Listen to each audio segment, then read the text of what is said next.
Kelly, I know you have cried. I've seen you cry, but I've actually seen you cry before.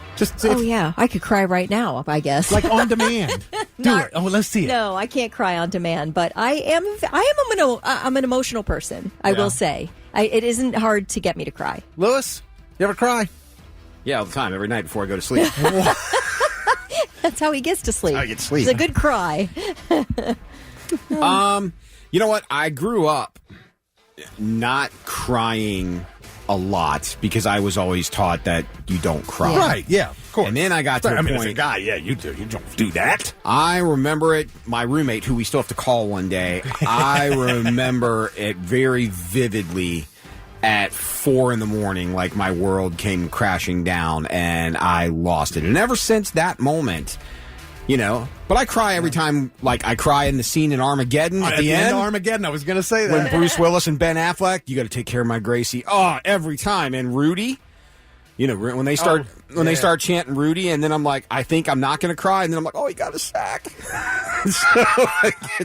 So it depends. Like, yes. Yeah, the end of Armageddon, every dog I've had that passed, I cried. Oh, dude, I cried like a baby when my pets die. Obviously, somebody you love passes, you're going to cry. See, I don't. That's the weird thing. I don't cry at funerals. I don't know why. No, I don't. Not at the funeral, but I mean when the moment happens. Oh, okay. When you lose them. Like I always feel bad at funerals because I'm like, man, I don't cry in these places. Well, yeah. So it's a rare occasion, but yesterday I literally had some tears on my face, and it's all Ronnie Hunter's fault because she played this audio yesterday, and I immediately texted her after. I said, "Please send me that. I want to play that in the morning."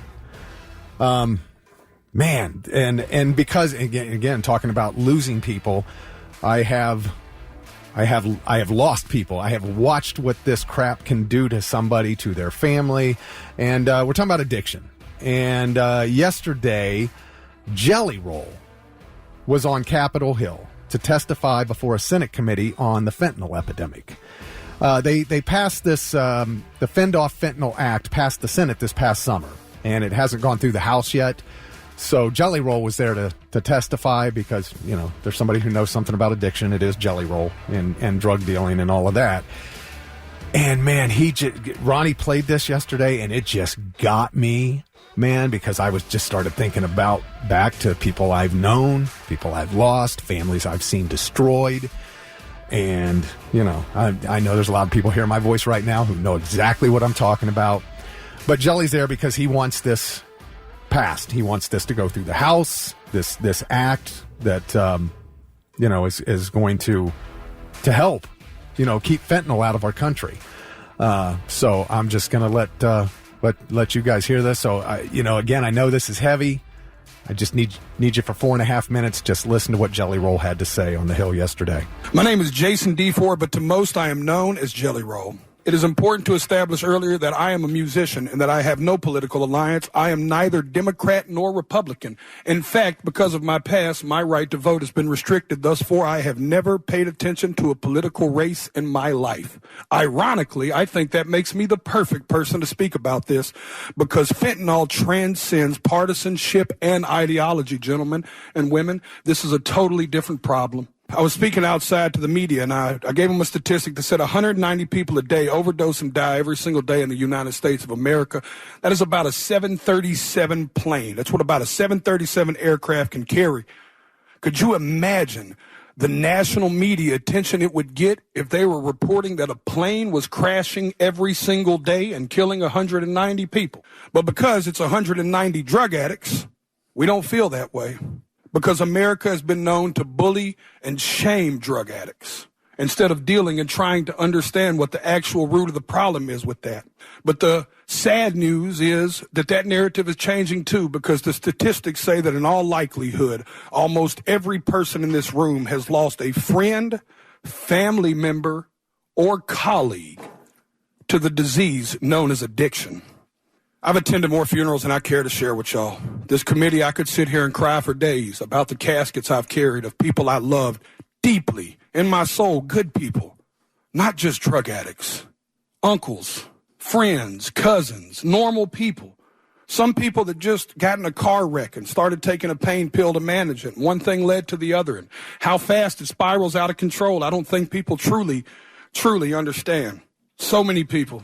Equally, I think it's important for me to tell y'all that I'm not here to defend the use of illegal drugs. And I also understand the paradox of my history as a drug dealer standing in front of this committee.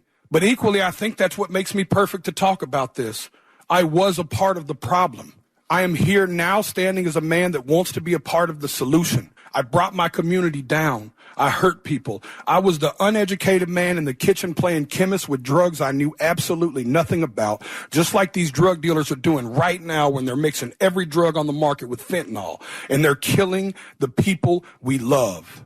I'll be honest with y'all, my desire is to only get older and only do better and be better. I believed when I sold drugs genuinely that selling drugs was a victimless crime. I truly believe that, y'all. My father always told me what doesn't get you in the wash will get you in the rinse. Now I have a 15-year-old daughter whose mother is a drug addict. Every day I get to look in the eyes of a victim in my household of the effects of drugs. Every single day. And every single day I have to wonder, me and my wife, if today will be the day that I have to tell my daughter that her mother became a part of the national statistic. History repeats itself, gentlemen. Even in the 1990s, crack cocaine had long made its way into my middle lower class neighborhood. And at that moment, even as a teenager, you could have never convinced me in that moment that there would be a far bigger problem on the horizon in the form of a pharmaceutical drug. And then I watched opioids and Oxycontin burst onto the scene. I'm here to tell y'all that fentanyl is going to make the Sackler family look like saints. It is time for us to be proactive and not reactive. We were reactive with crack. We were reactive with opioids. And y'all are taking the first step at somebody in Senate finally being proactive. I truly believe in my heart that this bill will stop the supply and can help stop the supply of fentanyl. But in part of being proactive, gentlemen and women and ladies, I have to be frank and tell y'all that if we don't talk to the other side of Capitol Hill and stop the demand, we are going to spin our tires in the mud. Y'all are taking the first step, but I encourage you to take it outside of this room and you take it to your colleagues and your constituents and you give them the most that you can. At every concert I perform, I witness the heartbreaking impact of fentanyl. I see fans grappling with this tragedy in the form of music that they seek solace in music and hope that their experiences won't befall others. They crave reassurance. These are the people I'm here to speak for, y'all. These people crave reassurance that their elected officials actually care more about human life than they do about ideology and partisanship. I stand here as a regular member of society. I am a stupid songwriter, y'all, but I have firsthand witnessed this in a way most people have not. I encourage y'all to not only pass this bill, but I encourage you to bring it up where it matters, at the kitchen table. Thank you for your time. Thank you, Mr. D. Ford. Man. How about that? Jelly. He is so well spoken. He is, man. And, man, that was just... He's not wrong. I felt it. I felt all of it. He's not wrong. You know, when he says that it's... I think people have this misconception that drugs start in poor neighborhoods and start with poor people. And that's not true at all. And I think if anybody has... I've watched texts come through while we were playing the Jelly Roll thing of people who are... You know, sobriety is an everyday battle. My stepdad, over the Christmas holiday, celebrated his 50th year of being sober, and he will tell stories that, you know what, he's always said everybody has their rock bottom. Yeah. Everybody's rock bottom is different. For him, he woke up one day, had a wife and kid, and couldn't remember how he got either one of them. And Ooh. That was my oldest stepbrother, and that's when he was like, got to do something. Yeah. So everybody's is different. And, you know, some people you go, damn, how many chances does one person need? I don't know. I haven't spoke to my sister in years because of addiction. And, you know, you get to the point where it sucks. It's one of the hardest things you'll ever do. But there comes a point where you go, you wash your hands of it because you've tried to give them all the help they can and they don't want to help themselves. So, you know, it's a battle. It's a fight. And it's hard to explain it to people who haven't lived it because it's just, I mean... It's a different mindset. Yeah. Chris Adair said, what is this? That was Jelly Roll testifying before Congress yesterday. They're trying to get this act passed to stop fentanyl from getting into this country. Crystal Blake said, I was 4 years sober November 14th. When I heard this yesterday. Crystal. Yeah, nice job, girl. Nice. When I heard this yesterday, I cried like a baby. I'm so happy that he's taken a stand. My heart and soul goes out to all the people still suffering, those addicted, and those that are being affected by those addicted. God bless him. So Doug said that's like the speech of a real president. Ellie says 10 years California sober, May 14th. California sober, that's all right. That's better. You know, that's all right. That's a natural thing there. That's not man-made by big pharma or anything else, you know. So yeah, and I think that, you know, a lot of people everybody hits different lows, and some of those lows you start looking for what's an escape from this everyday that I don't want to be in anymore. And it starts, you know, some can just go, you know what? I'm going to smoke weed. I'm going to calm down. Yeah. And then others go, well, that wasn't enough. Well, You know, and everybody tries different things. And then there's people get in that mindset, well, if I just do it occasionally once in a while, it won't be bad for me. Never And works out that way. Especially if you have an addictive personality. You know, like I've asked my stepdad for years, like when I hear him talk to people, and he's like, you know, he's like, alcoholics, you can go, I'm going to have a drink and go home. You know, the addicted addict's mind doesn't work that way. No. It's, And, you know, what he said about, he goes, you know, one day you get in a car wreck and you get a pain pill, and the next thing you know, it spirals out of control. And I've seen that twice where, you know, a surgery did not do what it was supposed to do and left a person in pain. They get on the pain pills. Then they can't get them, so then they start buying them on the street. Well, they're too expensive. Guess what? Heroin is cheaper and works even better. Yep. And then they get addicted to heroin, and then it's all bad, and it's all downhill, and, you know. And that's the thing. Like, I don't think people also realize that everybody can get addicted in different ways. There's not one clear-cut stereotype mold that makes you an addict. Everybody walks their own path or falls off their own ladder. You know, Ron says he's 15 years clean off heroin. You go, Congrats, brother. That's amazing. Yes. Missy says, congrats to your stepdad, Lewis. That is a really huge accomplishment. It is not easy staying sober. That must be, there's such a high recidivism rate to say that, I guess to put it in jail terms, but it is really, really difficult for addicts to stay sober. And that is a fight you fight every hour. For and life. It's just like such... my stepdad's hilarious because he'll tell stories of like being in Vietnam, and he was a chaplain's assistant in Vietnam, but that was he could be a chaplain's assistant, and it was his way to run drugs because he could move around in the Jeep and no one would say a word to him because he was the chaplain's assistant. And he says all the time, he's like, I don't miss the booze, but God, I miss my dope. I used to be able to roll a fatty like no other. And, you know, so it's just like you have to, but it's an everyday. Yeah.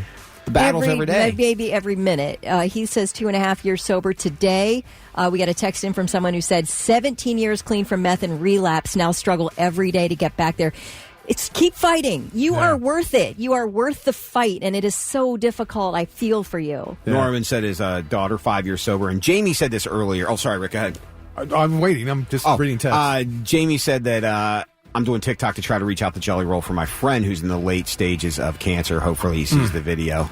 Heath also said, he said Jelly definitely speaks the truth. Stephanie said, while this is a fabulous thing, we need to start treating the addict, not imprison them. The prison system sets addicts up for failure the second they're released, you know, with 100 appointments in 100 places with no driver's licenses.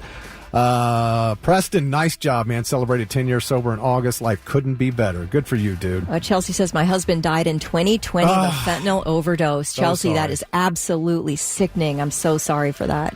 Well, and I think the whole rehab system is, in most cases, it's voluntary. So if you don't want to be there, they can't keep you there. Right. And, you know, if you're on your 5th rehab stint, you know, maybe that whole system needs, again, I don't know. I can only look. I've always been, you know, I've had a bird's eye view of it, and an up close view of it, but I've never been, you know, the day-to-day as far as how to get the right treatment, because I feel like that's something that's different for everybody. Sometimes a 30-day rehab will work wonders for someone. Other times, it doesn't.